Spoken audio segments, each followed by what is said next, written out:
wanita sebelum Islam. Bisa kita lihat kemudian keadaan. Jadi kita nggak bisa munafik. Orang-orang terdahulu itu sampai ribuan, istri selirnya sampai ratusan. Itu keadaan bisa terjadi kapan saja. Bisa terjadi kapan saja. Karena kecenderungan laki-laki itu suka kepada banyak wanita. Itu laki-laki itu kayak gitu.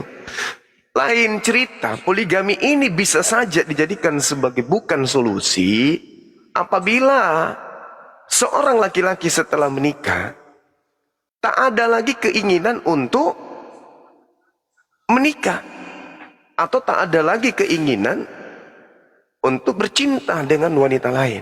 Faktanya tidak. Tak ada manusia ini yang bisa menahan pandangan ya kepada wanita lain, tak ada. Jadi orang yang menggaungkan kemudian poligami itu orang yang otaknya menurut saya ada gangguan gitu loh. Karena lebih cinta kepada hal yang sifatnya maksiat daripada yang dihalalkan. Itu dihalalkan, tapi bukan dianjurkan, bukan juga perintah. Itu hanya solusi. Ketika ada kondisi-kondisi yang memungkinkan orang melakukan poligami, solusinya ada. Dan itu pun harus memenuhi syarat-syarat yang luar biasa. Sedangkan kalau kita berbicara mengenai poligami, orang yang tidak menginginkan poligami, itu justru lebih bebas melakukan seks di luar daripada istri. Saya ulang, orang yang membenci poligami itu lebih bebas kemudian melakukan seks bebas. Alasannya, karena mereka tidak akan memiliki dua istri. Karena pria sadar, kalaupun saya bersetubuh dengan wanita ini, tidak akan menjadi istriku.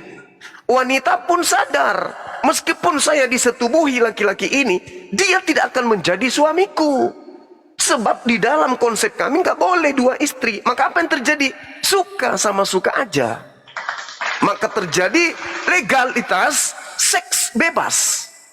Itu poinnya. Baik, terima kasih. Poligami melindungi hak-hak seorang wanita. Baik teman-teman yang di bawah, jangan lupa tap-tap layar. Sekarang waktunya untuk teman Kristen dari Pak Klontong. Waktu dimulai ketika Anda mulai bernarasi, silakan. Mohon izin, waktunya di pending dulu. Ini kalau saya sifatnya narasinya untuk bertanya kepada Bang Suma, boleh nggak Pak Hos? Jadi dalam waktu 3 menit, nanti pertanyaan yang dijawabkan, silakan dirangkum di dalam waktu 3 menit, pertanyaan dan jawaban. Silakan. Iya, maksudnya saya bertanya boleh? Boleh bertanya maupun menanggapi dalam waktu 3 menit. Oke, siap. Ya, tolong review waktunya. Udah belum jalan. Ya, oke. Baik. Apa yang dikatakan oleh Bang Suma yang tadi itu, saya ingin mencoba bertanya, ini bayangan dalam imajinasi saya, karena memang saya juga tidak pernah berpoligami, tetapi setidak-tidaknya nalar saya punya pandangan ingin bertanya sih, kira-kira tanggapannya Bang Suma itu seperti apa di dalam pertanyaan-pertanyaan apa yang ada di kandungan pikiran saya. Saya sebetulnya memiliki 10 pertanyaan ya, tapi saya khawatir nanti karena pertanyaannya terlalu banyak, mungkin nanti waktunya bisa saya dipersingkat aja untuk yang bertanya mungkin 1 menit atau 1,5 menit. Baik. Tolong Bang Suma, apa yang Anda katakan tadi, kalau misalnya orang berpoligami dilarang, saya tidak menyatakan dilarang ya, itu hanya sebatas dampak secara universal. Jadi saya nggak cerita oknum di sini. Pertanyaannya begini, bagaimana seorang suami bisa adil dalam membagi perhatian? Seorang suami bisa adil membagi masalah waktu, dan apakah seorang suami cenderung memiliki perasaan subjektif? Itu dulu. Terima kasih. Baik, waktu mau dihabiskan atau kita selesaikan? Oh baik. Kalau gitu terlalu banyak untuk yang pertanyaan, baiknya yang jelaskan aja yang banyak waktunya. Oke, baik. Cukup gak cukup 3 menit ya. Silakan Abang Da, Bang Zuma, guru kita semua. Iya, baik. Satu hal yang perlu dipahami di sini adalah umat Islam itu tidak ada kemudian satu lembaga yang tidak mengintroduksi poligami. Kenapa? Karena lembaga poligami itu sudah ada ribuan tahun sebelum Islam. Jadi kalau Islam kemudian datang selaras dengan akal, membahas tentang poligami, sekali lagi itu solusi. Jadi Islam datang kemudian sebagai satu jalan, satu ajaran yang menekankan pada pernikahan dengan satu pasangan. Hanya Islam. Sekali lagi saya katakan, hanya Islam yang mengajarkan cukup satu pasangan saja. Adapun poligami boleh dilakukan, tentu dengan konteks sosial dan persyaratan yang ketat. Bukan hanya sekedar nafsu biologi semata. Sementara orang yang tidak suka kepada poligami adalah orang yang kemudian memandang poligami itu dari aspek biologis nafsu semata. Kenapa demikian? Karena selalu mengatakan, aduh kenapa sih ya saya di agama saya dilarang poligami ya, padahal aku lagi nafsu sama si ini, si fulan, dan seterusnya. Sehingga bias dari keinginan syahwatnya yang ingin kemudian terlampiaskan ini tapi terkekang oleh satu istri, maka memandang poligami itu adalah sebagai satu sikap mengumbar syahwat. Padahal bukan kayak begitu. Poligami ini justru membatasi kebinatangan. Membatasi kebinatangan. Nah, berbicara mengenai keadilan, adil itu bukan hanya sekedar dari sisi biologi saja, tapi dari konteks sosial, dari konteks persyaratan yang begitu ketat, sehingga poligami ini nyaris dilarang, selayaknya seperti halalnya bolehnya makan babi. Poligami itu seperti itu keadaannya. Ketika istrimu sudah tidak bisa lagi kemudian melakukan apa-apa untukmu dari semua aspek, maka kamu boleh mengambil solusi beristri. Seperti misalnya ketika tak ada lagi makanan yang bisa kamu makan, dan kalau kamu tidak makan, kamu mati, maka dibolehkan kemudian mencicipi makanan babi. Sama statusnya itu. Cuman Islam begitu indahnya datang bukan menjadikan itu sebagai perintah, tapi itu solusi. Supaya apa? Supaya tidak berzina. Karena keinginan manusia itu berzina, berzina, berzina. Munafik seorang laki-laki, ya apalagi di luar Islam, kalau dia cukup satu istri, tapi mereka nggak jajan di luar. Jajan di luar, saya yakinkan itu. Saya yakinkan itu.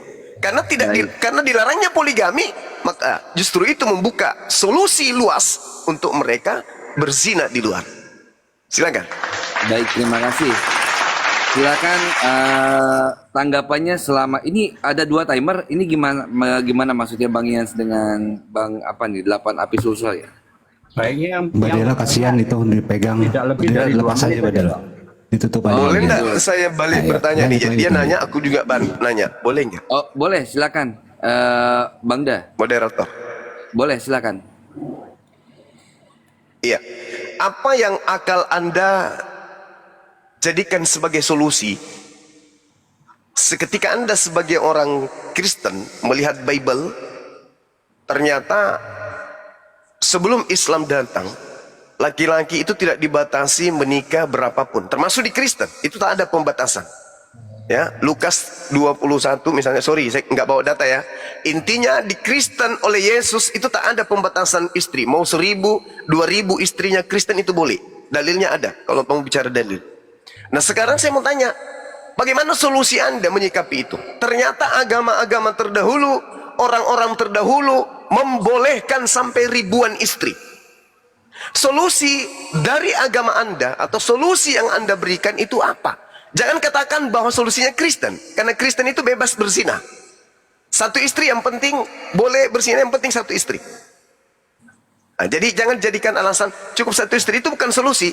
Justru dengan membatasi satu istri tak ada poligami, justru itu melahirkan, melegalkan persinahan. Dengan melarang poligami, itu sama dengan melegalkan persinahan. Nah, solusi dari Anda, ketika melihat kemudian data-data dari Bible, bahkan Tuhan Anda Yesus itu berasal dari anak poligami, kira-kira solusi sebagai manusia apa? Karena justru saya lihat di Kristen begitu dihentikan kemudian poligami, menurut hitungan mereka yang terjadi justru lagi bete yang merebak, lesbe yang melebak. Ayo, kira-kira solusi akal Anda itu apa? Silakan. Baik, terima kasih. Nanti Bang Yan, itu waktunya di clear dulu 3 menit. Untuk sesi bertanya itu 1,5 menit. Di set nanti waktunya. Baik, waktu 3 menit berjalan ketika teman Kristen mulai bernarasi. Silakan. Iya, sebetulnya begini ya. Jadi saya tetap berpegang teguh kepada Bang Suma mulai dari awal. Saya di sini cerita tidak terkait dengan agama apapun. Agamanya dia Islam kah, Kristen kah, Hindu kah, Buddha, ataupun aliran kepercayaan, ataupun bahkan ateis sekalipun. Saya ingin bicara, ingin menyamakan atau ingin melihat pendapatnya Bang Suma terkait poligami secara pribadi. Jadi saya tidak akan menjawab terkait ini, oh saya Kristen, oh Bang Suma itu Islam dan sebagainya. Tidak. Baik, saya akan jawab ya terkait masalah itu, tapi saya tidak akan menyentuh masalah agama. Untuk solusinya, Bang Suma, ini pendapat saya pribadi, bukan mewakili agama. Yang dapat dipertimbangkan sebelum orang untuk memutuskan berpoligami agar hubungan rumah tangga itu tetap harmonis dan adil, yang pertama, niatnya dan tujuannya yang jelas. Jadi misalnya seperti ini, poligami sebaiknya dilakukan dengan niat yang tulus, bukan hanya karena keinginan pribadi atau nafsu semata. Pastikan tujuan utamanya adalah untuk kebaikan semua pihak.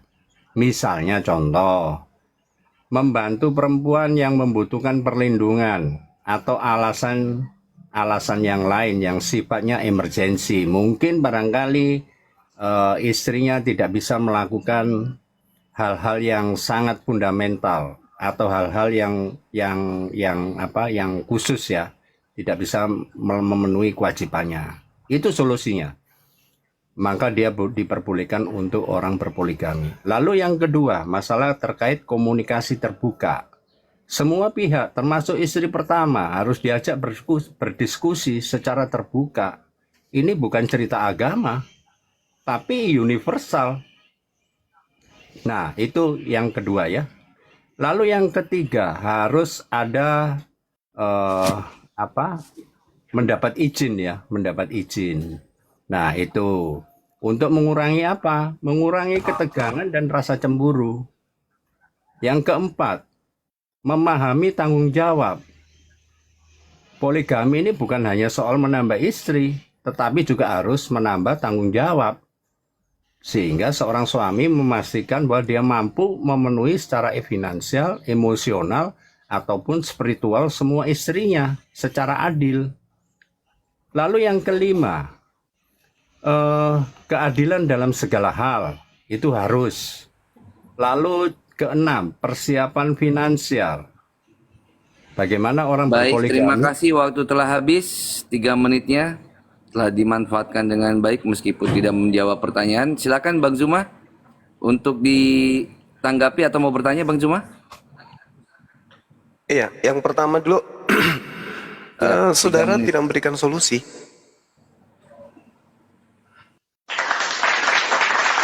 Pertanyaan saya gimana solusinya? Ketika Anda menyikapi kemudian fenomena yang ada orang-orang terdahulu menikah sampai ribuan wanita, apakah ketika orang itu memiliki ratusan istri kemudian mereka mampu menjaga istri-istri mereka ini, selir-selir mereka, beradil terhadap mereka? Apa solusinya ketika poligami ditiadakan? Maka yang terjadi kebinatangan. Ada kebinatangan yang terselubung. Apa itu? Cukup satu istri di rumah. Inilah hebatnya Islam gitu loh. Memanusiakan manusia. Bukan memunafikkan manusia. Tidak bisa. Tidak bisa kemudian dikatakan bahwa poligami itu nggak boleh. Justru poligami itu sebagai solusi. Ingat, poligami itu solusi, bukan perintah. Seperti misalnya saat-saat ada kondisi tertentu, istri sudah tua, istri sakit-sakitan, sementara suami syahwatnya masih tinggi. Apa solusinya buat sang suami? Melakban ucoknya, kasih lem teko lubang ucok. Solusinya kayak gitu nggak mungkin, karena kodrat manusia itu harus kita tahu, itu bawaan dari lahir. Kecenderungan laki-laki untuk kemudian cinta, suka kepada wanita. Nah, inilah butuhnya kemudian solusi. Islam di awal tadi saya katakan bahwasanya ini bukan perintah, tapi ini adalah solusi. Di Islam poligami itu sangat berat, syaratnya sangat berat, seperti keadaan halalnya babi. Nah, sedangkan kalau cukup satu istri, justru ini melegalkan persinahan. Kamu mau sama aku, kamu tahu aku punya istri, dan kamu sadar bahwa aku tidak mungkin bisa nikah, tapi kamu mau. Aku juga begitu, aku juga mau samamu, tapi aku sadar aku tidak mungkin menikahimu. Suka sama suka. Apa yang kita lakukan? Melegalkan persinahan. Di belakang suamimu, aku di belakang istriku. Nah, Islam tidak bisa begitu. Tak boleh. Jadi kalau berbicara mengenai poligami, kita tanggalkan agama, nggak bisa. Karena poligami lahirnya dari Islam. Maksudnya poligami itu pembatasannya lahirnya dari Islam. Jadi saya harus bawa hukum Islam itu. Jadi menolak poligami sama dengan melegalkan persinahan. Baik, terima kasih waktu 3 menit yang telah digunakan. Silakan untuk Kelontong. Ya, terima kasih ya. Jadi Bang Suma yang terhormat, jadi sesuai dengan perjanjian kita, yang namanya tidak membawa kitab itu berarti tidak menyebutkan agama tertentu. Ya, saya tidak ingin debat di dalam masalah ini berpolemik dengan agama. Tidak, ini betul-betul masalah universal. Nah, oke. Kalau mau cerita masalah istri ribuan istri, itu hanya raja saja yang diperbolehkan ya, mungkin. Atau gimana kalau misalnya cerita di zaman purba? Itu kita juga nggak tahu, purba itu malah nggak karu-karuan. Tapi saya nggak mau membahas topik itu. Saya ingin yang masuk di dalam realita ini, Bang Suma, di zaman modern ini. Pertanyaan saya sederhana saja. Apakah menurut Bang Suma poligami di zaman modern ini masih relevan? Mengingat kesetaraan gender dan hak-hak perempuan yang terus diperjuangkan. Silakan. Iya, mau sampai kapanpun temernya, mau sampai kapanpun poligami itu justru semakin mengikat manusia. Karena kapan poligami ini tidak mengikat manusia, maka semakin modern, semakin membinatangkan manusia. Kenapa? Ketika kemudian sang suami ketahuan berzina karena tidak poligami, apa yang terjadi dengan istri? Berzina juga. Karena menanggalkan poligami, tidak mau tunduk pada poligami, pembatasan istri. Sehingga apa yang terjadi? Itu tadi. Ketika saudara bertanya apakah poligami masih relevan dengan zaman sekarang? Iya, relevan sekali. Karena kalau tidak, ingat, bertambahnya zaman modern tidak menghentikan syahwat laki-laki. Oh, sekarang tahun 2024, syahwat laki-laki udah berkurang. Itu nggak mungkin. Laki-laki di tahun 2025 semuanya pada impoten. Mereka hanya bersahwat kepada istri saja. Ketika melihat wanita lain, si Uco tidur lelap. Apakah seperti itu? Tidak. Semakin canggih modern, semakin mudah orang mendapatkan obat kuat, semakin Uco berurat, semakin gampang marah si Uco. Maka solusi poligami semakin dibutuhkan. Tapi kalau tidak ada poligami, orang sekarang gampang. Dari kopi ada obat kuat, dari teh obat kuat, dari apa lagi, makanan obat kuat, minuman obat kuat, dihisap aja obat kuat. Ada juga yang kubaca dipoles aja obat kuat. Di mana-mana obat kuat. Tapi dilarang poligami. Maka apa solusinya? Iya, binatang.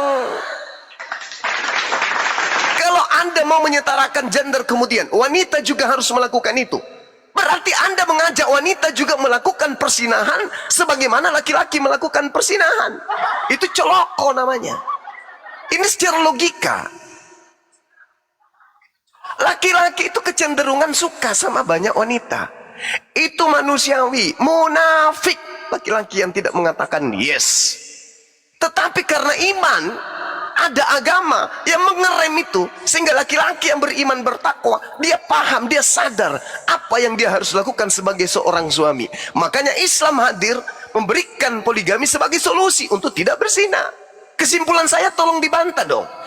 Melarang poligami berarti membuka pintu untuk berzina. Itu aja. Kalau Anda mau menyetarakan gender, berarti laki-laki yang tadinya berzina di belakang istri, Anda menginginkan istri juga akan berzina di belakang suami. Itu apa namanya? Hewan. Ya, baik, terima kasih. Saya rasa tidak diperlukan timer lagi, biar tektokan aja saling menanggapi, karena Bang Kelontong juga tidak mampu menjelaskan bagaimana kitab suci ini menjelaskan tentang poligami juga. Jadi gak usah pakai timer, saling menanggapi aja. Yang penting teratur. Silakan kedua belah pihak untuk dilanjutkan diskusinya. Ya, silakan tanggapi saya, Bang. Solusi Anda gimana nih? Saya masih bertanya yang tadi. Pertanyaan. Ketika kemudian sebelum poligami mendapatkan ruang dalam Islam, kira-kira saudara sebagai orang yang anti poligami melihat keadaan dari dulu nih, dari dulu orang bisa nikah sampai ribuan wanita, itu solusinya apa? Karena itu manusiawi, itu nggak bisa terlepaskan. Sadarilah sahabatku, saudaraku, ya, pada saat Anda keluar dari rumah, Anda melihat perempuan, sakit mata Anda itu kalau tidak melihatnya. Kalau perlu mata Anda itu jatuh dari kepala. Itu manusiawi. Betapa indahnya pencipta kita itu memberikan itu anugerah. Itu anugerah. Sehingga poligami ini adalah solusi dari segala masalah yang bisa mendatangkan kemaksiatan berupa zina daripada berzina. Karena manusia ini sudah nggak bisa ditahan. Ucoknya nggak pernah tidur. Ucoknya selalu ingin sembunyi, sembunyi, selalu ingin sembunyi. Dalam keadaan marah harus sembunyi dia. Apa solusinya?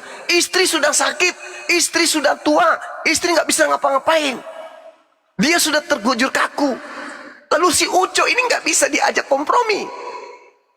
Sedikit-sedikit main dongker aja, sedikit-sedikit main dongker aja. Keluar rumah pakai celana dalam sampai 3 lapis. Apa solusinya kemudian? Kalau tidak ada poligami berarti membinatangkan diri dong. Itu pasti.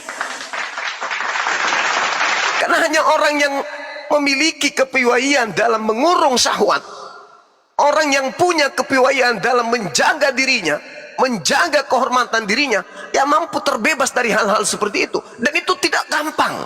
Itu tidak gampang. Itu sangat sulit. Saya sendiri, Bung, demi Allah saya sendiri, saya kadang nangis hanya sekedar menjaga itu. Nangis-nangisnya. Ya Rab, jaga saya. Nangis. Lah bagaimana dengan orang yang tidak boleh poligami, Bang? Yang menangis ucoknya. Setiap hari ucoknya yang nangis. Kenapa? Istriku satu, mama, papa sayang kamu deh. Papa pergi dulu ya. Iya, papa.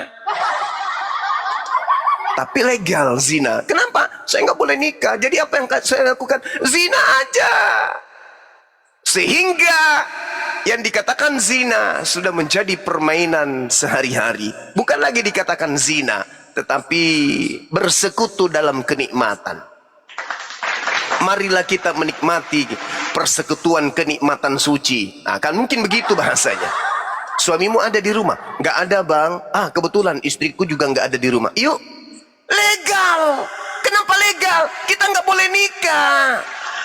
Nggak boleh nikah kita. Kita hanya boleh begitu.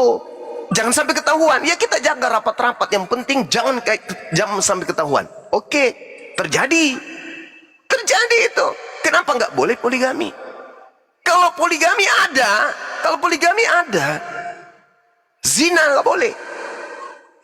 Kalau poligami tidak ada, zina boleh. Itu. Jadi kesimpulan saya, tanpa poligami membuka ruang untuk berzina. Orang yang benci poligami berarti cinta kepada persinahan. Itu aja. Nah sekarang mari kita buktikan. Apa yang bisa Anda beri solusi ketika melihat orang-orang suci, orang-orang kudus, bahkan disebut nabi, anak-anak Tuhan sebelum kita, sebelum Islam, mereka sampai ribuan wanita. Solusi dari Anda itu apa? Sedangkan itu zaman jahiliyah, belum modern semodern sekarang. Belum ada obat-obatan, belum ada bagaimana orang bisa mengakses kemudian film-film unyil, belum. Sekarang di mana-mana itu bisa terjadi. Solusi dari Anda mempersulit keadaan. Tapi kalau Anda tidak suka dengan poligami, tolong jelaskan kepada kita di sini apa solusinya. Apakah beli celana dalam terbuat dari baja, habis itu pasang gembok di celana dalamnya, kuncinya dibuang ke istri. Mama, ini kuncinya, apa-apa keluar. Itu mustahil terjadi. Itu mustahil terjadi. Begitu Ucok melangkah dari rumah, 1, 2, 3, anak SMP lewat. Oh, cantik juga anak saya ini. Anak SMA lewat. Oh, cantik juga anak-anak ini. Anak kuliah lewat. Oh, cantik juga. Sampai dari jam 7 tinggalkan rumah, pulang ke rumah jam 7 malam. Habis air liurnya dia telan sendiri. Begitu di luar lihat yang lain cantik. Masuk ke rumah yang dilihat apa? Ikan kurapu tidak pernah mandi 1 bulan. Emosi sedikit-sedikit ke istri. Kenapa? Istrinya sudah mukanya itu kayak bunga apa itu namanya? Bunga bangke. Semangat keluar dari rumah, semangat kali. Jalan keluar rumah ke kantor semangat karena stafnya banyak yang cantik. Pulang ke rumah yang dilihat bunga bangke. Memberikan sesuatu kepada istri, berikan Ucok ke istri sekali sebulan. Itu pun banyak alasan. Tapi kalau di luar tembak terus.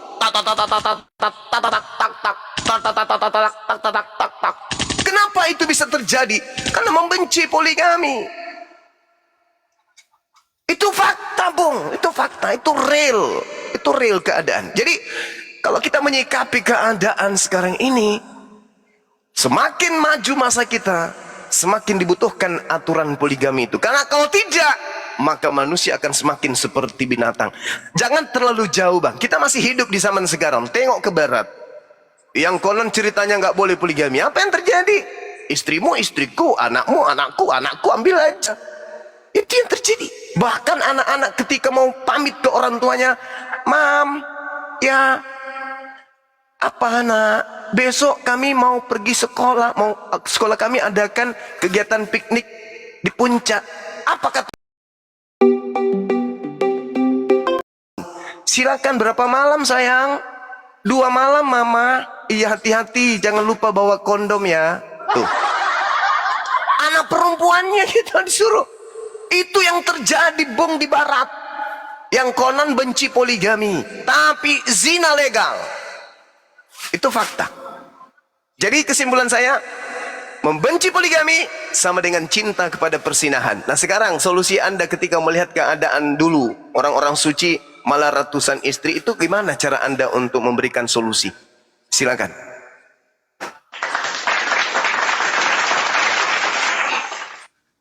Terima kasih ya. Mungkin saudaraku menyebut saya sebagai seorang anti poligami itu adalah salah ya. Cuman tadi kan di dalam Tanda-tanda statement sudah mau poligami abang kita ini, alhamdulillah. Macet nih ye. kan abang cerita tentang kebaikan orang berpoligami dan saya cerita Ini noise di saya ya. dampak orang berpoligami ya, antara lain yang saya sebutkan tadi. Nah, sekarang solusinya seperti apa? Orang sebelum memutuskan untuk berpoligami agar hubungan rumah tangga tetap harmonis dan adil. Saya di sini memberikan edukasi kepada orang yang di bawah ya. Yang pertama yang saya ulang lagi yaitu yang pertama melakukan niat dan tujuan yang jelas ya. Nah, yang kedua, komunikasi terbuka. Ketiga, persetujuan dari istri yang pertama. Yang keempat, memahami tanggung jawab. Yang kelima, keadilan dalam segala hal. Yang keenam, harus ada persiapan finansial. Itu sangat penting, ya. Karena yang jelas tambah orang, tambah masalah, tambah ekonominya. Nah, itu persiapan finansial. Lalu, yang ketujuh, yaitu harus pendidikan ya. Melakukan sebuah pendidikan yang mana menjurus daripada orang sebelum berpoligami di dalam rumah tangga. Yang kedelapan, pendekatan yang bertahap. Jadi, melakukan pendekatan yang bertahap itu, yaitu harus jangan terburu-buru. Kalau yang dikatakan hanya sebatas melampiaskan syahwat saja, itu artinya terburu-buru. Karena ini menyangkut masalah kehidupan orang lain. Itu solusinya. Nah, supaya ada apa? Persiapan mental dan emosional dari semua pihak yang terlibat. Itu solusi dari pada orang sebelum berpoligami supaya kehidupannya mereka ada keharmonisan. Kalaupun mereka melakukan seperti itu, lalu Fokus mencari ke pertanyaan Pak Klontong, biar nggak melebar. Fokus ke pertanyaan, fokus ke pertanyaan. ya ini tadi kan Bang Suma kan tadi ada tanya saya solusinya seperti apa. Nanti saya jawab itu yang ratusan orang itu. Lalu mencari konseling, ya. Konseling itu bisa dengan seorang psikologis atau psikolog ya, datang ke psikolog bagaimana bla bla bla bla. Nah, itu tergantung orangnya. Lalu yang ke-10 yaitu menghindari poligami sebagai solusi masalah. Jangan jadikan poligami sebagai solusi untuk masalah di dalam rumah tangga. Seperti dengan kata lain bahwa alasannya tidak puas atau konflik dengan istri pertama. Ini hanya akan memperburuk sebuah keadaan. Jadi yang mana poligami ini harus didasarkan kepada alasan yang kuat, bukan sebagai pelarian yang dikatakan oleh saudara saya Bang Suma tadi, lemah syahwat, nafsu ya, ucoknya berdiri terus. Lah itu saya kira bukan seperti itu. Lalu yang ke-11, mengutamakan kepentingan anak-anak. Jika sudah memiliki anak, pertimbangannya dampak terhadap mereka. Dampaknya pasti terhadap mereka. Jadi menurut saya dampaknya itu orang berpoligami itu akan mengorbankan kesejahteraan atas kebahagiaan anak-anak. Lalu yang ke-12, penyesuaian emosional untuk menjaga keharmonisan supaya di dalam rumah tangga itu tetap seperti itu. Misalnya penyesuaian emosional yaitu semua pihak harus siap secara emosional untuk menghadapi sebuah dinamika rumah tangga yang berubah-ubah. Contohnya kesabaran, saling pengertian, saling toleransi. Nah, itu menjadi kunci utama untuk menjaga sebuah keharmonisan. Nah, itulah solusi-solusi yang membantu untuk mengurangi potensi konflik dan ketidakadilan dalam berpoligami. Lalu itu adalah solusi-solusi sebelum orang berpoligami supaya rumah tangganya mereka itu tetap harmonis ya. Lalu yang pertanyaannya Bang Suma, bagaimana dengan zaman dulu? Saya nggak cerita agama di sini ya, nggak cerita agama. Sekali lagi saya tegaskan tidak cerita agama. Agamanya apapun itu, kalau Bang Suma memberi pertanyaan seperti itu, orang yang menikah dengan ratusan orang itu biasanya kalau zaman dulu, zaman-zaman apa itu, zaman kolobendo kalau orang Jawa, karena saya orang Jawa, Pak, zaman jawabannya kapan, kolobendo, Pak? bahwa itu hanya dilakukan oleh seorang raja saja sebetulnya. Rakyat sebagai kawulo alit atau orang kecil itu jarang yang bisa melakukan perkawinan sampai sebanyak itu memiliki istri ya. Biasanya raja. Nah, kembali lagi kalau itu masih dalam tahap raja. Kalau misalnya terkait masalah zaman purba gimana? Nah itu, saya kira itu saja yang perlu saya sampaikan. Silakan Bang Suma Pak, closing itu statement. anjingnya udah protes tuh Nanti Pak saya untuk langsung menjawab Pak. Udah mengakhiri. Pak, di-mute aja dulu Pak. Anjingnya udah protes tuh Bapak belum jawab-jawab, itu suruh jawab sama anjingnya. Silakan Bang Juma. Iya, baik. Jaringan saya udah bagus ya. Cakep-cakep Bang, mantap. Iya. Jadi gini Bang, gini ya. Kalau dulu itu kan sebelum datangnya Islam, janda-janda itu kan diperintahkan dibunuh. Itu saking tidak berharganya wanita itu. Jadi wanita diperintahkan dibunuh. Mau dia yang sudah bersuami atau yang belum ada suami tapi sudah tidak perawan, itu dibunuh, diperintahkan dibunuh. Itu kalau mereka kalah perang.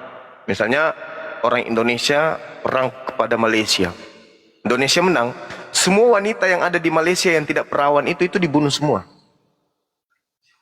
Itu dulu yang perlu dipahami. Sehingga muncul aturan di Islam. Kenapa poligami itu muncul di Islam? Karena kecenderungan manusia itu memang banyak istri. Itu dulu.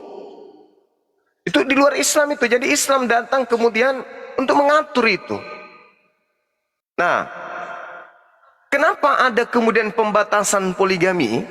Karena pada saat masa Islam diajarkan nih, banyak para sahabat-sahabat itu yang meninggal dalam perang. Sehingga mengakibatkan banyak janda, banyak anak yatim piatu. Karena dengan adanya banyak anak yatim piatu, kemudian banyak wanita janda, kemudian maka Islam mengatur, boleh kalian menikahi janda-janda dari istri pasukan atau prajurit kita yang meninggal. Itu salah satu asbabul nuzul bolehnya diaturnya poligami. Anak-anak ini nggak ada yang jaga, harus ada bapaknya. Maka kamu harus menikahi ibunya. Ibunya janda, anaknya yatim, nikahin. Supaya ada yang bertanggung jawab terhadap wanita ini dan ada yang bertanggung jawab terhadap anaknya. Itu asalnya poligami diatur.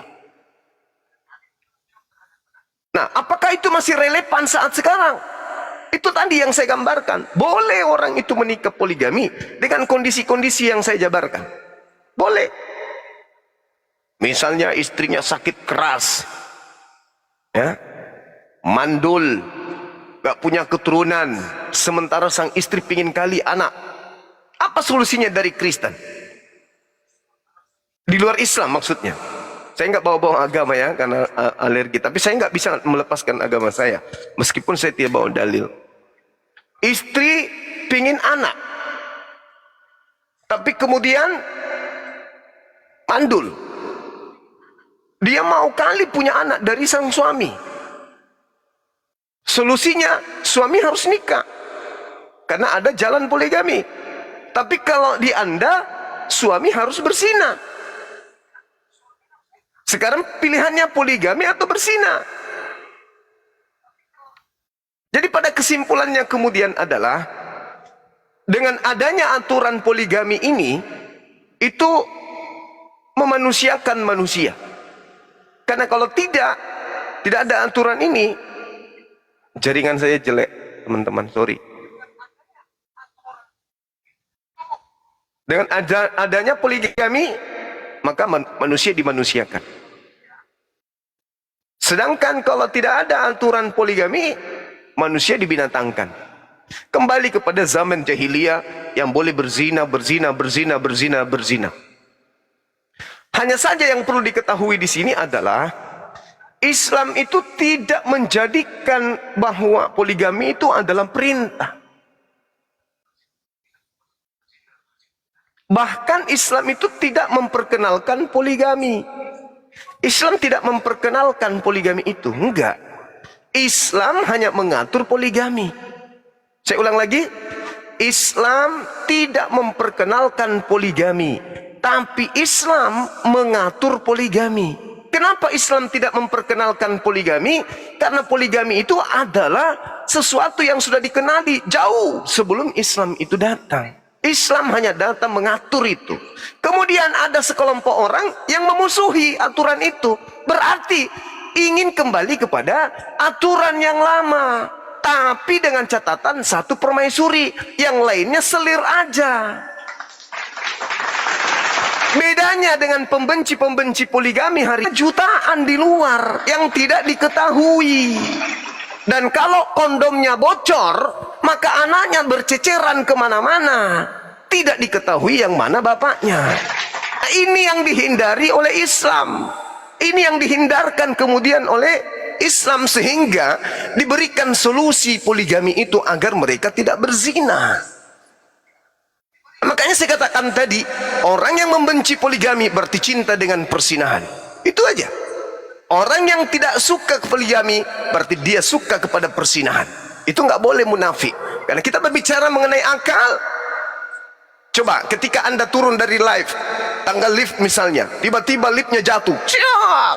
Anda bersama dengan istri. Tidak mungkin sang suami yang memeluk ke istri, "Mama, please tolong aku takut." Gak mungkin. Yang memeluk adalah, yang berpelukan, yang memeluk istri adalah suami. Istri seketika memeluk suaminya, berlindung di dadanya, membuktikan bahwasanya sang suami punya kuasa untuk melindungi bukan cuma satu wanita, sampai 3-4 wanita bisa dilindungi oleh laki-laki. Coba, seorang laki-laki kemudian di tangga lift, di situ ada perempuan 4, tiba-tiba liftnya jatuh, kemana mereka berpelukan? Ya ke laki-laki yang ada di situ, seorang diri. Itu cerminannya. Tidak mungkin laki-laki 4, 3 di dalam lift, kemudian 1 perempuan. Begitu kemudian jatuh liftnya, laki-lakinya rebutan berpelukan dalam dada wanita. Ibu please, tolong. Gak mungkin. Itulah bukti bahwa laki-laki itu memiliki kemudian sifat tabiat yang sudah diberikan oleh penciptanya untuk melindungi banyak perempuan. Kan lucu kan? Ada kejadian aneh, bencana, tiba-tiba laki-laki pada berlarian mencari wanita, memeluk, masuk ke dalam dekapan dadanya. Kan lucu.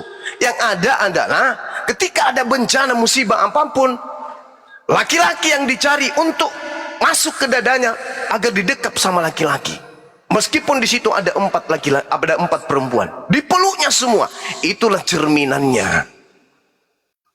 Kecuali kalau mungkin di agama tertentu ya perempuannya yang masuk ke dalam dada wanita.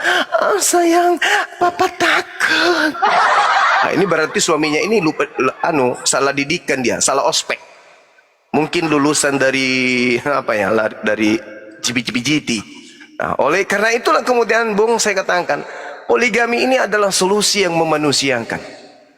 Kalau ada yang membenci poligami, saya jaminkan andai saja bisa kita stempel orang-orang yang benci poligami ini, kita stempel di jidatnya pezina. Sekira begitu dari saya, silakan. Iya, baik Bang. Jadi terima kasih atas diskusi yang enak, yang elegan, yang santun.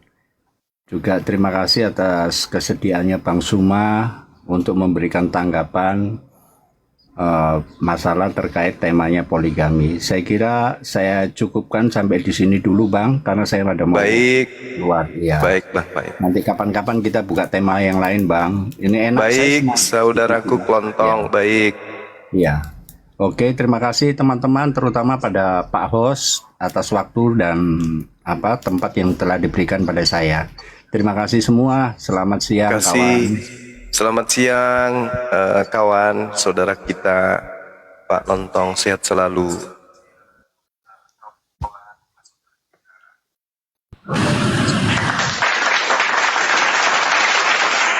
Oke, silakan pasien selanjutnya yang pengen.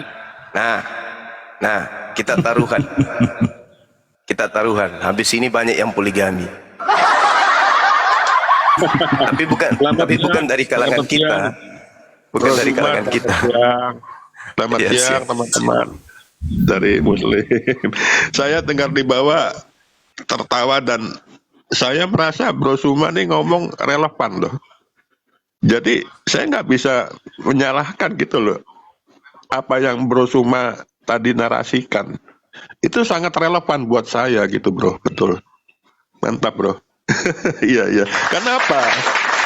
Karena mohon maaf teman-teman sebentar. Karena apa? Karena di kekristenan pun juga itu saya bukan jelek-jelekin ke saya ya.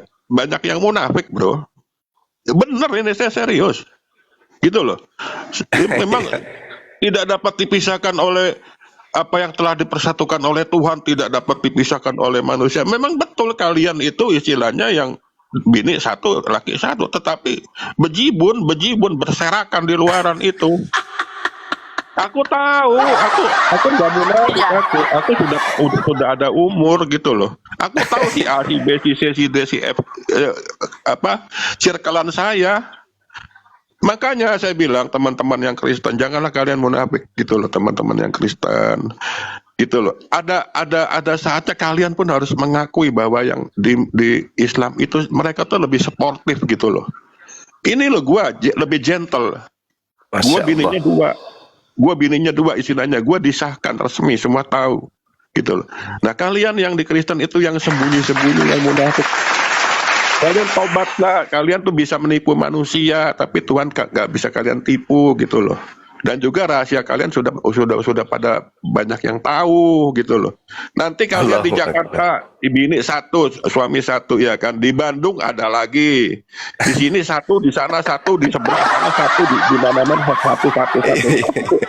Dikumpul-kumpulin ada 12 orang. Bener bro.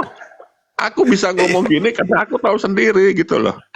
Makanya teman-teman yang Kristen juga ya kadang-kadang itu kita tuh nggak jangan merasa bahwa gua paling bener ya kan, agama gua paling bener. Nggak juga teman-teman Kristen.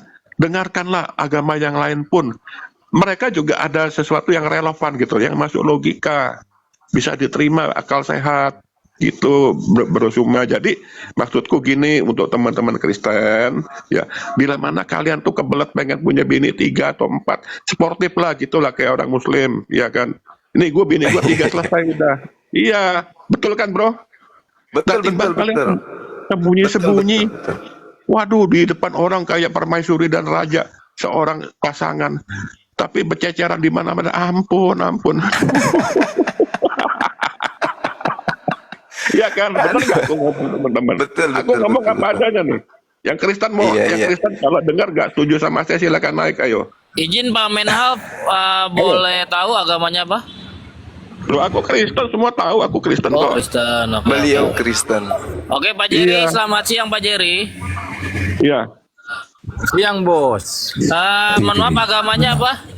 Kristen bos. Oke silakan lanjut abang. Iya. Silakan kalau mau protes tadi yang saya ucapkan. Saya bicara apa adanya loh, teman-teman Kristen ya. Sorry sebelumnya saya bicara apa adanya, ini realitas kok. Apa yang saya Dan lihat. sorry saya putus. Dan yang disampaikan oleh saudara kita Melnaf ini itu didukung oleh dalil. Yesus memang membolehkan. Lukas 18 nomor 29, nomor 30. Aku berkata kepadamu, sesungguhnya setiap orang yang karena kerajaan Allah meninggalkan rumahnya, istrinya, akan menerima kembali lipat ganda pada masa ini juga. Jadi boleh, nggak ada larangan. Nggak ada larangan. Nggak ada. Selama hal itu untuk menjaga diri dari persinahan. Betul itu, nggak masalah. Itu ada legalitas dari Yesus. Lukas 18, 29, 30. Iya, Jadi boleh, yang boleh. yang dilarang Jangan itu apa? Berdusta gitu ya, Bro Nah, Suma ya. Suma jangan Sepakat ya. salah Betul, tafsir lah. betul. Berdusta itu nggak boleh. Kamu dustai istrimu Jadi di nggak rumah. salah dalam hal poligami saudara kita ini, Melnaf ini nggak salah. Dia nggak munafik, dia akui. Iya, terus terang aja sportif gitu loh teman-teman yang Kristen.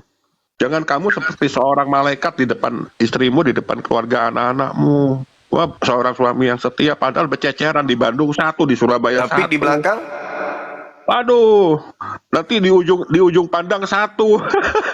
Di Manado satu. Ampun saya bilang. Aduh. Kayak Bang Jerry ini mau membantah, Janganlah silakan Bang teman Jerry. Kristen gak usah munafik kayak gitu. Tirulah teman kita Muslim, mereka lebih sportif gitu loh. Kalian selalu memframing miring terhadap saudara Muslim, tetapi mereka jauh lebih sportif dari kalian. Manusiawi, Bang. Itu yang Abang ceritakan manusiawi. Itu manusiawi, Bang. Manusiawi. Tapi kan Kristen itu, Yesus kan mengajarkan supaya kembali ke awal. Kembali ke awal karena manusia diciptakan satu laki-laki, satu perempuan.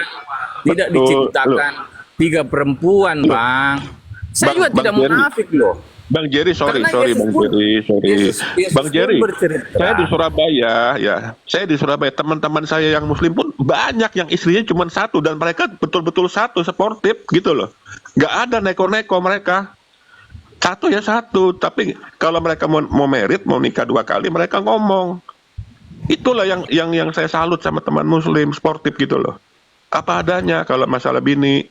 Benar, tidak ada masalah. Tapi kan kita dilarang gitu loh. Agama Kristen kan dilarang poligami. Saya paham Bang Jerry, saya paham. Tetapi kamu tuh sudah kalau bila mana kamu bini nu satu, tapi di luar kota kamu ada simpananmu banyak. Kamu tuh sudah berdusta.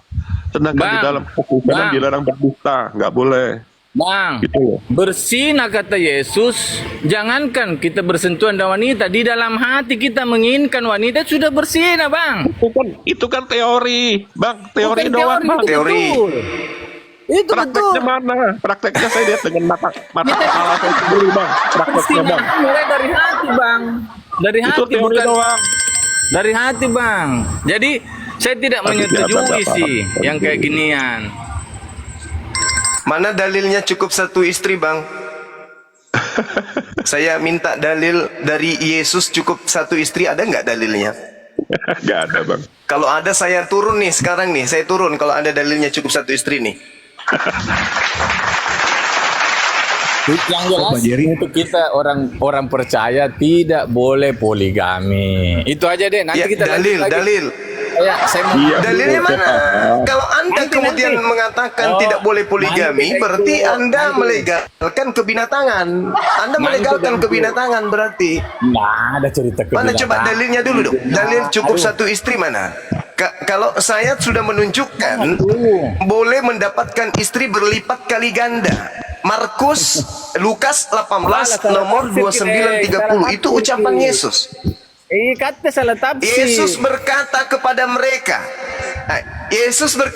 mereka, barang siapa sesungguhnya orang yang karena kerajaan Allah meninggalkan istrinya akan menerima kembali lipat kali ganda. Apa maksudnya tuh? Apa maksudnya? Salah tafsir. Ki. Apa maksudnya? Iya, Ya kita kalau salah tafsir. kalau saya salah tafsir, tolong tunjukkan di Bible mulai dari kitab Kejadian sampai kitab Wahyu cukup satu istri, itu mana perintahnya? Tunjukkan. Ya itu kan Yesus sudah bilang manusia diciptakan satu laki-laki satu perempuan. Iya. Jadi kembali ke Iya. asal gitu loh. Di mana Yesus ucapkan itu? Coba tunjukkan dalilnya. Di mana? Tunjukkan. Di Matius. Di mana? Di mana tunjukkan? Di mana Yesus katakan itu? Itu bukan ucapan Yesus. Bang Jerry ini kalau Nah, masalah itu dalil, susahnya karena Anda Bang membuat Jerry, sebuah kalau masalah hukum dalil, dari kepala harus Anda belajar. sendiri, tidak ada hukumnya dari Bible. Bang Tuma, sorry sebelumnya. Bang Jerry, memang betul. Silakan, Ya, Mbak Menap. satu istri dan satu suami begitulah. Tetapi itu teori doang, Bang. Nah, mohon maaf sebelumnya, saya bukan menjelekkan sirkelan saya sendiri, bukan jelekkan yang agama saya sendiri. Memang ada yang setia gitu loh, ada yang sehidup semati ada. Tapi yang saya lihat itu 70% tuh gitu. Di sirkelan keluarganya dianggap pasangan raja dan tidak ratu yang katakan, sangat Bang, setia. bahwa laki-laki Tapi berceceran, Bang. Aduh, udahlah Bang Jerry, saya Kristen ini itu saksi hidup, bukan Bang. Itu teori doang, Bang, menjadi teori. Kristen Yang punya penting intinya aturan. gini loh. Pernikahan. Maksud- Saya tidak katakan bahwa laki-laki tuh Oke, dua oke. ya semua yang kral. Loh, Satu betul. laki-laki. Saya tidak pernah bilang Nah, saya ini. itu. Iya. Saya tidak munafik. Tetapi Bang, betul ya sudah. Berarti kita sepakat, Bang Jerry. Gitu. Teori doang, teori di Bible. Sehidup semati, tetapi apa yang prakteknya? Kebanyakan ya begitu itu, Bang. Bahkan lebih sportif teman muslim. Kenapa saya bilang Kabur, asal kabur, mereka lebih pemain gentle kabur gitu loh. itu. Mereka terang-terangan gitu loh mereka. Ya, tapi bukan begitu. Yang teman muslim yang istrinya cuma satu, suami satu pun banyak. Saya di Surabaya ini banyak, saya tahu gitu loh. Ya apa adanya. Ya ada juga. Enggak paham dia Bang Suma, Bang Jerry ini enggak paham Bang Suma. Masih belum paham dia. Lanjut Bang Suma, lanjut. Silakan teman-teman. Dilanjut dulu teman.